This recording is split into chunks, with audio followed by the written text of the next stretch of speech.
Hello everyone, welcome to Sanmarga classes. 4ನೇ ಪ್ರಶ್ನೆ, ಮುಂದಿನ ಪ್ರಶ್ನೆ, ಪಾಲುದಾರಿಕೆ ಸಂಸ್ಥೆಯ ಅನುಕೂಲಗಳನ್ನ ತಿಳಿಸಿ ಅನ್ನುವಂಥದ್ದು. ಓಕೆ, ಸೊ ವಿವಿಧ ವ್ಯವಹಾರ ಸಂಘಟನೆಗಳ ಹುಟ್ಟು ಎಂಬ ಚಾಪ್ಟರ್ ಇಂದ ಮುಂದಿನ ಪ್ರಶ್ನೆ.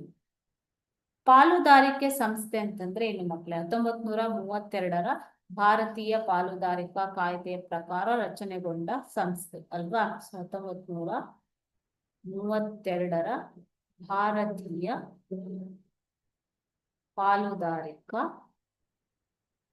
ಕಾಯ್ದೆಯ ಪ್ರಕಾರ. ಸೊ ಇದರ ಪ್ರಕಾರ 2 ಅಥವಾ ಹೆಚ್ಚು ವ್ಯಕ್ತಿಗಳು ಲಾಭದ ಹಂಚಿಕೆಗೋಸ್ಕರ ಸಂಬಂಧವನ್ನ ಅಥವಾ ಸಂಘಟನೆಯನ್ನ ಮಾಡಿಕೊಂಡಿದ್ದರೆ ಅದರಲ್ಲಿ ಒಬ್ಬ ವ್ಯಕ್ತಿ ವ್ಯವಹಾರ ನೋಡಿಕೊಳ್ಳಬಹುದು ಎಲ್ಲರ ಪರವಾಗಿ, ಅಥವಾ ಎಲ್ಲರೂ ವ್ಯವಹಾರವನ್ನು ನೋಡಿಕೊಳ್ಳಬಹುದು ಅಂತ ಒಂದು ಸಂಸ್ಥೆಯ ಪಾಲುದಾರಿಕೆ. ಇದರ ಅನುಕೂಲಗಳೇನು? ಇದು ಅತ್ಯಂತ ಸುಲಭವಾಗಿ ರಚನೆ ಮಾಡುವಂತಹ ಒಂದು ಸಂಸ್ಥೆ. ಇದರಲ್ಲಿ ರಿಜಿಸ್ಟ್ರೇಷನ್, ನೋಂದಣಿ ಕಡ್ಡಾಯ ಇಲ್ಲ ಮಕ್ಕಳು. ಓಕೆ, ನೋಂದಣಿ ಮಾಡುವುದರಿಂದ ಅನೇಕ ಪ್ರಯೋಜನಗಳಿವೆ, ಆದರೆ ಇದು ಪಾಲುದಾರರಿಗೆ ಬಿಟ್ಟಂತದ್ದು. ನೋಂದಣಿ ಮಾಡಿಕೊಳ್ಳಬಹುದು ಅಥವಾ ಹಾಗೆ ವ್ಯವಹಾರವನ್ನ ನಡೆಸಬಹುದು. ಇದಕ್ಕೆ ಹೆಚ್ಚಿನ ಬಂಡವಾಳ ನಿಮಗೆ ಸಿಗುತ್ತೆ. ಇಲ್ಲಿ 2 ಅಥವಾ ಹೆಚ್ಚಿನ ಪಾಲುದಾರರು ಇರುವುದರಿಂದ ಸೊ ಅವರು ಬಂಡವಾಳವನ್ನ ಹೂಡಬಹುದು. ಏಕ ವ್ಯಕ್ತಿ ಸಂಸ್ಥೆಗೆ ಕಂಪೇರ್ ಮಾಡಿದರೆ ಈ ಪಾಲುದಾರಿಕೆ ಸಂಸ್ಥೆಯಲ್ಲಿ ಬಂಡವಾಳ ಹೆಚ್ಚಿನ ಪರಿಣತಿ. ಒಬ್ಬ ವ್ಯಕ್ತಿಗಿಂತ 4, 5, 10, 20 ಜನರ ಪರಿಣಿತಿ ಈ ವ್ಯವಹಾರದಲ್ಲಿ ಸಿಗತ್ತೆ ಅಲ್ವಾ? ಸೊ ಅದಕ್ಕೆ ಕಂಪೇರ್ ಮಾಡಿದ್ರೆ ಇಲ್ಲಿ ಪರಿಣಿತಿ, ಎಕ್ಸ್ಪರ್ಟೀಸ್ ಹೆಚ್ಚಿಗೆ ಸಿಗತ್ತೆ.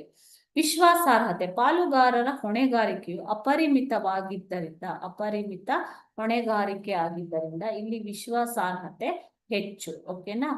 ಸೀಕ್ರೆಸಿನ ಮೇಂಟೈನ್ ಮಾಡಬಹುದು. ನಷ್ಟದ ಹಂಚಿಕೆ. ನಷ್ಟ ಏನಾಗತ್ತೆ? ಇಲ್ಲಿ ಎಷ್ಟು ಜನ ಪಾಲುದಾರರಿದ್ದಾರೋ ಅಷ್ಟು ಜನರ ನಡುವೆ ಹಂಚಿ ಹೋಗುತ್ತೆ.